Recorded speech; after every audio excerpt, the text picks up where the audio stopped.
আজ তৈরি করব লইট্টা মাছের ফ্রাই। লইট্টা মাছগুলো ভালোভাবে পরিষ্কার করে নেওয়া হয়েছে। পরিষ্কার করে 1 ইঞ্চি করে পিস করে নিয়েছি, আর সেটা আরও ছোট বড় করা যায়।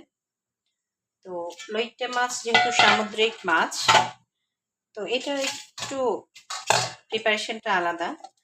এখানে 1 চামচ আদা বাটা, 1 চামচ রসুন বাটা, আর 1 চামচ সাদা সরিষা বাটা দিয়ে দিচ্ছি।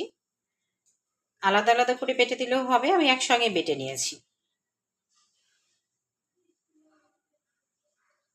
দিয়ে দিচ্ছি লেবুর রস,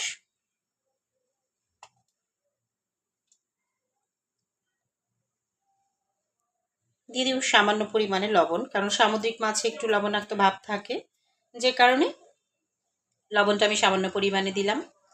দিয়ে এটাকে মেরিনেট করে নিব।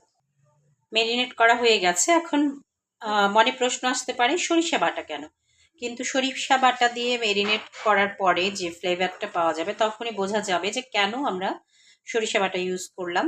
সরিষা বাটা দিলে সুন্দর একটা ফ্লেভার আসে, আর মাছের যে একটা ফ্লেভার, লইট্টা মাছের একটু আমরা যেহেতু খেয়ে এতটা অভ্যস্ত না, আমি উত্তরবঙ্গ থেকে বলছি, এটা দক্ষিণবঙ্গেও ইউজ করা হয় না, সরি মানে যারা সি ফিশ খেয়ে সবসময় অভ্যস্ত তারাও ইউজ করেন, আর ইউজ না করলেও খাওয়া যাবে। আমার ভালো লাগে এই ফ্লেভারটা।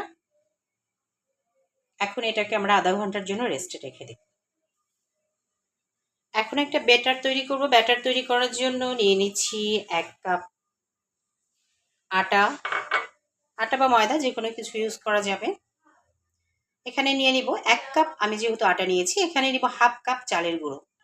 যদি চালের গুঁড়ো না থাকে কর্নফ্লাওয়ার ইউজ করা যাবে, তবে 1 কাপ আর হাফ কাপ এই রেশিওতে আটা নিতে হবে।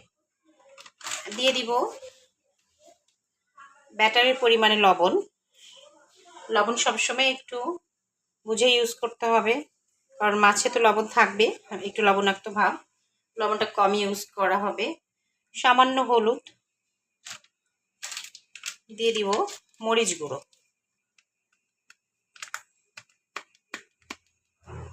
একটু ঝাল ঝাল খেতে ভালো লাগলে ঝালটা বেশি দিবেন, আর ঝাল পছন্দ না হলে ঝাল কম দিবেন।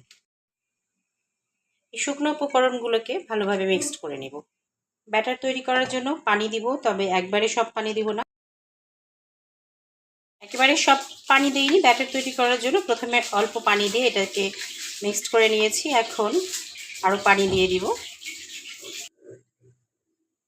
ব্যাটারটা পারফেক্টলি রেডি হয়েছে কিনা বোঝার উপায়, একটা চামচকে এভাবে ডুবিয়ে নিলে যদি চামচের গায়ে এভাবে লেগে থাকে তাহলে বুঝতে হবে ব্যাটার রেডি হয়েছে। একটা আঙ্গুলও যদি ডুবিয়ে নেওয়া যায় লেগে থাকলে তাহলে বুঝতে হবে ব্যাটার রেডি হয়ে গেছে। কারণ লইট্টা মাছটা একটু অয়েলি হয়, এটা যদি পাতলা ব্যাটার হয়, বেশি পাতলা ব্যাটার হলে এটার গায়ে লেগে থাকবে না, আবার বেশি ঘন ব্যাটার হইলেও খেতে মজা লাগে না। মিডিয়াম এরকম থাকতে হবে। তো হয়ে গেল, ব্যাটারটা রেডি। এখন আমরা ফ্রাই করতে চলে যাব। মাখানো মাছগুলো থেকে, এই যে মাখিয়ে রেখেছিলাম মাছগুলো থেকে ওপর থেকে আমরা উঠিয়ে নিব। নিচের পানিগুলো হালকা একটু পানি বের হবে, খুব একটা বের হয়নি, হালকা পানিগুলো নেওয়া যাবে না, তাহলে ভালো লাগবে না। এভাবে নিয়ে আমরা এখানে ছেড়ে দিয়ে এখন এটা ছেঁকে উঠিয়ে নিয়ে তেলে ছেড়ে দেব। তেল গরম হয়ে গেছে, এখন মাছগুলো ব্যাটারে ডুবিয়ে নিয়েছিলাম এগুলো ছেড়ে দিচ্ছি, এভাবে ভেজে নেব সব মাছগুলো। গরম তেলে ব্যাটারে ডুবানো মাছগুলো ভেজে নিচ্ছি।